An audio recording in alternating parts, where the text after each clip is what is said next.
Mummy बोली बहन का खेत जोत दो ताकि वो माँ बने। दोस्तों, आज मैं अपने घर की कहानी लिख रहा हूँ क्योंकि ये बात ऐसी है कि मैं किसी को कह नहीं सकता। मेरे दिल पर एक बोझ बना हुआ है। मैं चाहता हूँ कि आज अपने दिल की बोझ को कम करूँ। मैं 21 साल का हूँ और मेरी एक बहन है कुसुम, जो कि 26 साल की है। मेरे घर में मैं, मेरी मम्मी और मेरे पापा तीनों रहते हैं। कुसुम दीदी की शादी हो चुकी है, वो अपने ससुराल में रहती है। मैं दिल्ली में रहता हूँ और कुसुम दीदी गाजियाबाद में रहती है। दीदी के शादी हुए 4 साल हो चुके हैं, पर अभी तक कोई बच्चा नहीं हुआ था। पर आज मेरी माँ के कहने पर मैंने अपने दीदी को माँ बनने का ख्वाब पूरा किया है। आज मैं आपको यही कहानी बताऊंगा। आपको थोड़ा अटपटा तो लगेगा, पर ये 100% सच है। मेरा नाम रविश है। मैं अभी पढ़ाई कर रहा हूँ। घर में पापा मम्मी हैं, दोनों जॉब में हैं। एक दिन की बात है, रात में कुसुम दीदी का फोन आया। माँ छत पर जाकर करीब 1 घंटे बात की, फिर जब नीचे आई तो रोने लगी। मुझे कुछ भी समझ नहीं आ रहा था। वो पापा को कमरे में ले गई और सारी बात बताई। मुझे उस समय तक कुछ भी नहीं पता था।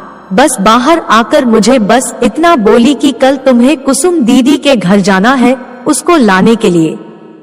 कुसुम दीदी दूसरे दिन शाम को आ गई।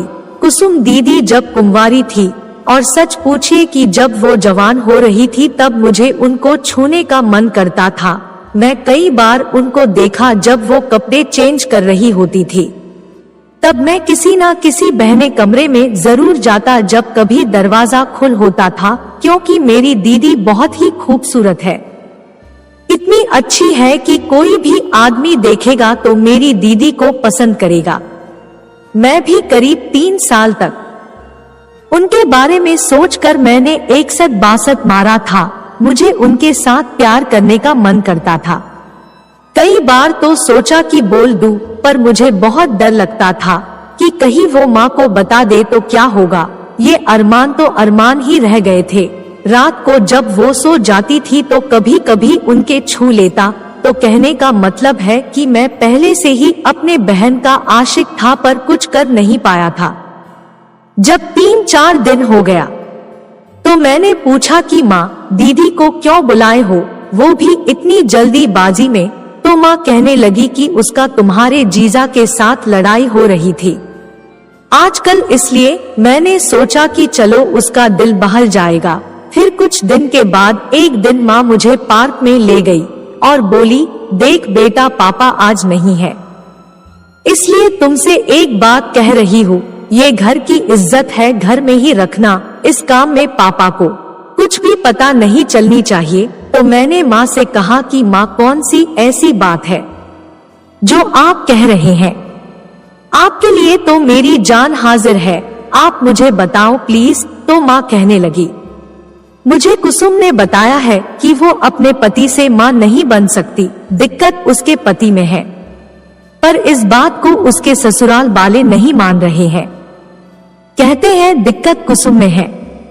तू अगर चाहता है कि तेरी माँ और तेरी बहन अगर खुश रहे तो तुम्हें एक काम करना पड़ेगा। मैंने कहा मैं क्या कर सकता हूँ? जब दिक्कत उसके पति में है तो उसका इलाज करवाना चाहिए। तो माँ बोली, वो इलाज नहीं करवाना चाहता है, वो तेरी बहन की सौतन लाना चाहता है। तो मैंने कहा माँ, हो सकता है दिक्कत दीदी में हो सकती है। तो माँ बोली, दीदी में कोई दिक्कत नहीं है। मैंने कहा आपको कैसे पता? तो माँ बोली, मुझे पता है। मैंने कहा कैसे? तो माँ बोली, मैंने इसका एक बार एबॉर्शन करवा चुकी हूँ। मैंने कहा एबॉर्शन दीदी का? बोली हाँ, जब वो कुंवारी थी तभी वो ट्यूशन वाले सर से रिश्ता बना ली थी और प्रेग्नेंट हो गई थी। मैं तो सन्न रह गया। मैंने सोचा बताओ, जिंदगी भर में एक सत बासत कर काम चलाया और कोई मेरी बहन को गर्भवती कर दिया। माँ बोली, क्या सोच रहे हो बेटा? मैंने कहा कुछ भी नहीं माँ। तो माँ बोली, जिंदगी में बहुत सारे कुछ से इंसान को गुजरना पड़ता है। तो मैंने कहा तो इस बात से साफ जाहिर होता है कि जीजा जी में ही दिक्कत है। माँ बोली, हाँ अगर तुम्हारी बहन 1 साल के अंदर माँ नहीं बनी तो वो दूसरा शादी कर लेगा। मैंने कहा तो मैं क्या कर सकता हूँ? तो माँ बोली तुम्हें अपनी बहन के साथ सोना पड़ेगा। मैंने कहा क्या कह रही हो माँ? माँ बोली हाँ बेटा, घर का इज्जत बचाने के लिए तुम्हें ये काम करना पड़ेगा। मैंने कहा ठीक है पर दीदी वो क्या ये? तो माँ बोली तू चुप हो जा, मैंने बात किया था दीदी से, पहले तो नहीं मान रही थी पर आज वो मान गई है। बोली कोई बात नहीं भाई, मेरा इज्जत लूट नहीं रहा है बल्कि इज्जत बचा रहा है। और वो तैयार हो गई। तो दोस्तों अब मेरे घर में एक दुल्हन आती है और उसका सेज सजाने का काम होता है और दूल्हे दुल्हन के मन में लड्डू फूट रहे होते हैं। बस यही हाल मेरे घर में था। मैं भी सोच रहा था कि रात को दीदी के साथ कैसे होगा। माँ भी खुश थी कि अब तो कुसुम माँ बन जाएगी और शायद कुसुम दीदी भी खुश होगी। मैं तो कुछ ज्यादा ही खुश था। बरसों की चाहत आज जो पूरी हो रही थी, जिसको जवान होते देख देख आज मैं उसको साथ प्यार देने वाला था। जब से दीदी को ये बात पता चल गया कि मैं मान गया हूँ, वो मेरे सामने नहीं आ रही थी। रात को मैंने खाना खाया, दीदी अपने कमरे में ही खाना खाई और रात को करीब 10 बज गए थे। माँ बोली जा बेटा जा, इज्जत रख ले। मैंने माँ को कहा आप चिंता नहीं करो और माँ अपने कमरे में सोने चली गई। मैं दीदी के कमरे के पास पहुंचा तो दरवाजा अंदर से सटाया हुआ था। मैंने दरवाजे को खोला, अंदर गया, दीदी पलंग पर बैठी थी। वहां जाकर खड़ा हो गया। दीदी मुझे देखी और बोली क्या कहूँ, मुझे कुछ भी समझ नहीं आ रहा है। क्या ये सही है क्या गलत है मैं खुद सोच नहीं पा रही हूँ, पर इतना तो पता है कि अगर तुमने हेल्प नहीं किया तो मेरी जिंदगी बर्बाद हो जाएगी।